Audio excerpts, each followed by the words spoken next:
Welcome to lecture 4. In our previous lecture, we have taken up this example and I hope all of you have solved it. Now, in last 3 lectures, we have taken up numericals like this and have solved for the power flow in this circuit. Let's see this problem once again. In this problem, we have a AC source whose magnitude on this side is 1 and on this side is 1.2. And after solving the numerical, we found that the power is flowing from a source which has a smaller magnitude to a source which has a higher magnitude. This do not go with our understanding of Ohm's law. How can there be a power flow from a source which is at lower voltage to a source that is a higher voltage? Now let's look at this one. In this problem, the voltage on this side is 1. The voltage on this side is also 1. So by our understanding of Ohm's law, there should not be any power flow because there should not be any current because the voltages are same. Again, in this numerical again, if we look, this voltage is 1, this voltage is 1, so they are same. There should not be any current flow. So in this class, we will try to answer this, how there can be a power flow between two sources which are of equal magnitude. And how can this happen, that power can flow from a source that is at lower voltage to a source that is at higher voltage. Now let's see what we understand by when we write this.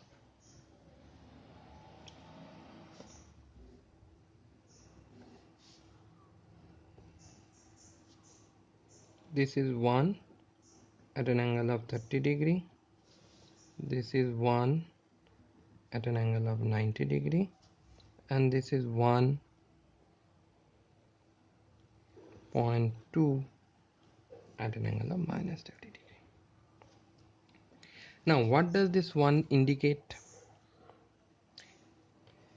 If you write the corresponding sinusoidal function for this, it will be 1 sine omega t plus 30 degree. If you write the corresponding sine wave for this, it will be 1.2 sine,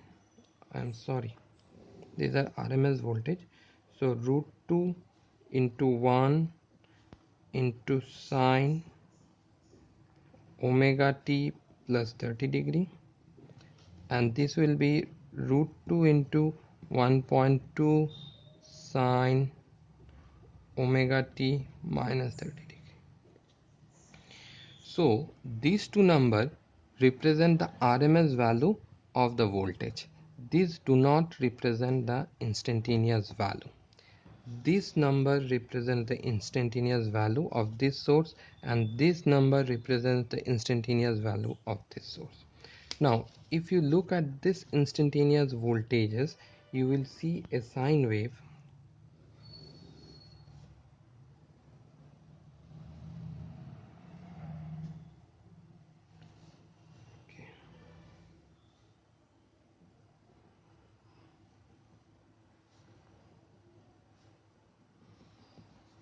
This will be root 2 into 1.2 into sine of omega t minus 30 degree.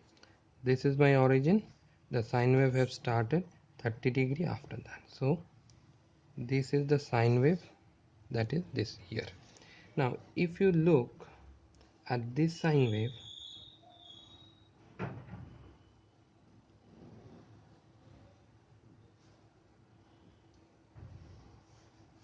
I'm sorry, the magnitude should be smaller.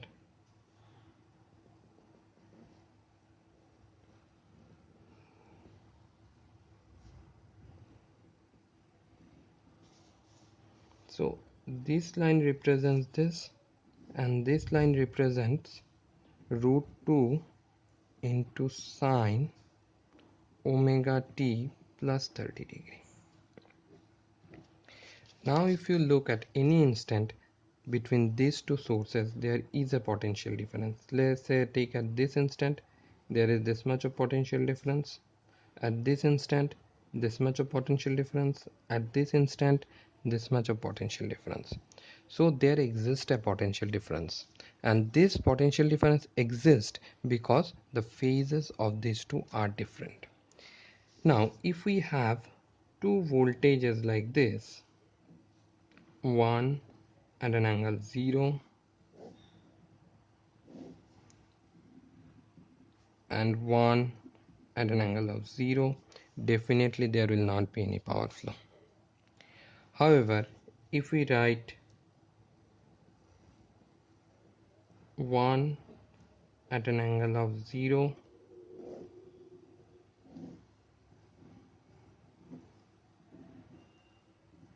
and 1 at an angle of minus 30 degree, then instantaneously between this and this there is a potential difference. I will again write the voltage here is root 2 sine omega t, and the voltage here is root 2 sine omega t minus 30 degree. For any value of t, now there exists a potential difference. So power can flow between two sources, or I'll say the current can flow between two sources whose RMS values are same. What is different here is the phase angle. So instantaneously there is a voltage difference which is causing the current. So here also the Ohm's law is valid, and we are sure that current is flowing only when there is a potential difference. When we write like this, we write only the magnitude. This tells us the phase of the voltages. Now if you again look at these three problems, now we understand how there can be a current flow between this source and this source when their magnitudes are same. Though their magnitudes are same, this one and this one has a phase shift of 30 degree, this one and this one has a phase shift of 30 degree, this one and this one has a phase shift of 60 degree. So because of this phase shift, there exists a instantaneous difference in the voltage and a current flows. Now another interesting thing is that if you look at this source on the left hand side is leading the source that is on the right hand side. That is, the voltage on the left hand side is leading the voltage on the right hand side. This is how we have drawn this, and you will find that in all the cases the power is flowing from this side to this side. We are talking about active power. We will see it later. This we can generalize and conclude that active power will flow from a source that is at higher potential to a source, sorry, from a source that is leading to a source that is lagging. In this, you see that this source is leading, this source is lagging. So power is flowing from leading source to lagging source. In this problem, this source has a phase angle of 0, this source has a phase angle of minus 30. So this source is leading, this source is lagging. So power will flow from a leading source to a lagging source. Here again, this source is leading, this source is lagging. So power will flow from this source to this source. Similarly, there exists a condition for reactive power also. We will take it up when we will go into synchronous machine. So with that we conclude our this introduction on AC fundamentals, and in our next class we'll take up some basic understanding about electrical machines and how voltages are produced. We will not need this part till we go deep into synchronous machine, but I hope you will remember this when we will need this for solving the numericals of synchronous machines. Thank you.